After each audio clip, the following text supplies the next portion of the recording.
কথাই আসে না, লেটস সি, আগে দেখি। ইউনো এফডিসির কোনো বিষয় কিন্তু, বিশেষ করে সেলিব্রিটিতে কোনো বিষয় কিন্তু গোপন থাকে না, সেখানে যদি সাকিব খান অপু বিশ্বাস হয়। আমি একটা মা, আর মা তো আর একা হওয়া যায় না, কিছু সম্পর্কের সাথে গড়ে মা হয়। সামনের জানুয়ারি মাসেই দ্বিতীয় বিয়ে করতে যাচ্ছে ঢালিউড কুইন অপু বিশ্বাস। এটিএন নিউজের এক ইন্টারভিউতে অপু জানায়, আমার হবু জামাই সিঙ্গাপুর থেকে এসে আমার সাথে দেখা করে গেছে, এটা মিডিয়ার কেউ জানে না, আমি চাইনি কেউ জানুক। মাশাল্লাহ, আমার হবু জামাই এত সুন্দর। প্রথমে তাকে আমি ছবিতে দেখেছিলাম, কিন্তু সামনাসামনি দেখে এখন আমি বিয়ের জন্য পাগল হয়ে গেছি।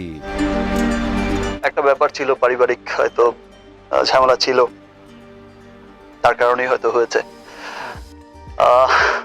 বাট সামহাউ যেটা অপুই খুব ভালো জানে, কিছু মানুষ আসলে আমার যে অবস্থানটা আমি ফিল করি এখন, আমাদের ভিতরেও কিছু গোপনীয়তা থাকে বা ভালো মন্দ থাকে, সেটা কিন্তু চাইলেও বাবা মার সাথে ডিসকাস করা যায় না, বা বেডরুম থেকে কিন্তু ড্রয়িং রুম অব্দি আসাটা যায় না।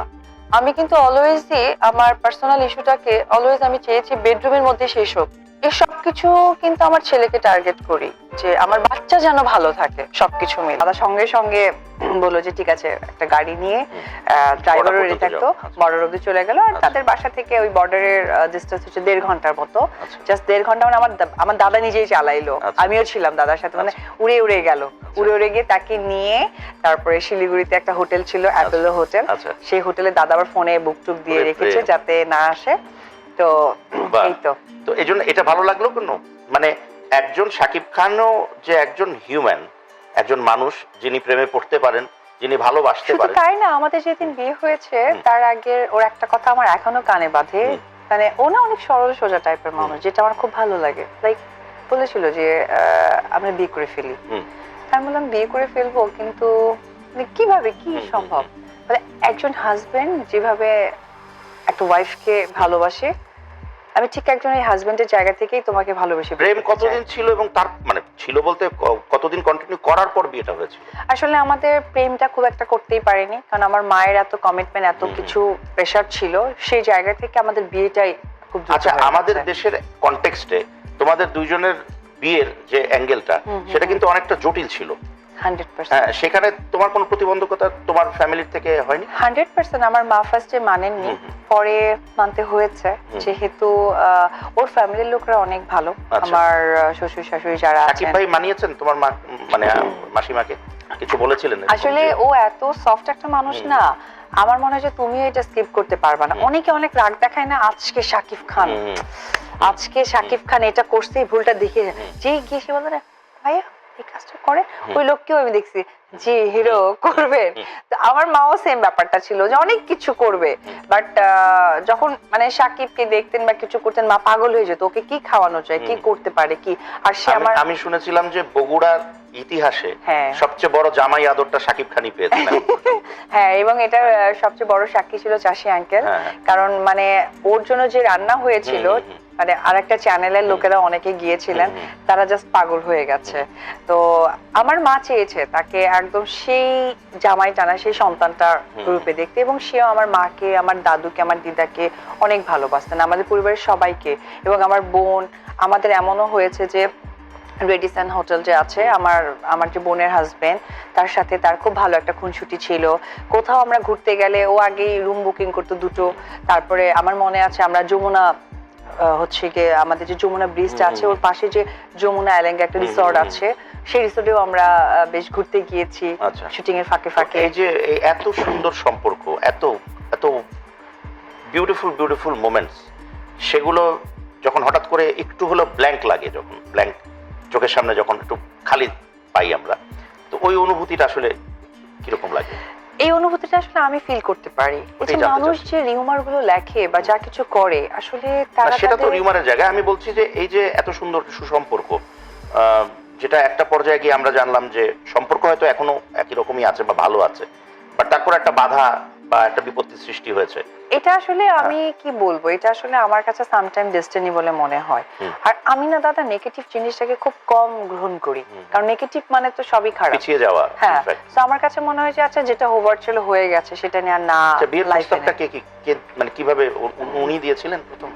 হ্যাঁ, তুমি তো বললে সেরকম কিছুটা ওরকমই, কারণ আমার তোমার পক্ষ থেকে কোনো হিন্ট আসেনি? 100% কি করে না, যেটা হয়েছিল কি না, যেটা হয়েছিল কি না, আমাদের যেটা হয়েছিল যে আমরা সন ফায়ার সিনেমা শুটিং করছিলাম, তো ওই শুটিং এর এক ফাঁকে যে ব্রেক হয় না আমাদের বিকেল টাইমে সবাই খেতে বসে, তো এরকম খাওয়ার সময় হয়ে গেলে না সাকিব অপু উধাও হয়ে যেত।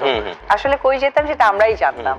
তো ওই জায়গা থেকে আমার মনে আছে তখন আমি মিরপুরে থাকতাম। সবাই জানে যে তোমাদের মধ্যে একটা সম্পর্ক আছে। হ্যাঁ, একটা সম্পর্ক আছে, ইন্ডাস্ট্রিতে তো জানে, সবাই জানে, বুঝতেও পারতো, কারণ আমি তো তার অর্ডার ছাড়া কোনো ড্রেসও পরতাম না, তার অর্ডার ছাড়া কোথাও তাকাতাম না, মানে সেটে এরকম করে চোখ মেললেও তো মনে হয় যে সে ইশারা দিয়েছে তখন তাকাতে পারতাম বা আমি তাকাতাম।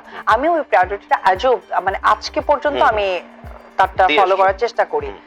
তো সেই জায়গা থেকে যেটা হয়েছিল, আমি মিরপুরে থাকতাম, মিরপুরে যে শাহালি মাজারটা আছে এবং ওইদিকে যে একটা রোড আছে, ওইখানে গিয়ে তার তখন একটা হেরিয়ার গাড়ি ছিল ব্ল্যাক কালার, সেই হেরিয়ার গাড়ির মধ্যে সে আমাকে কথা দিয়েছে এবং আমরা নেক্সট শুক্রবারে বিয়ে করে ফেলবো, তুমি রাজি কিনা? হ্যাঁ, আমিও রাজি। করে বলেছিল সেটা একটু জানতে চাই, ও মোমেন্টগুলো আমরা ক্রিয়েট করার চেষ্টা করছি।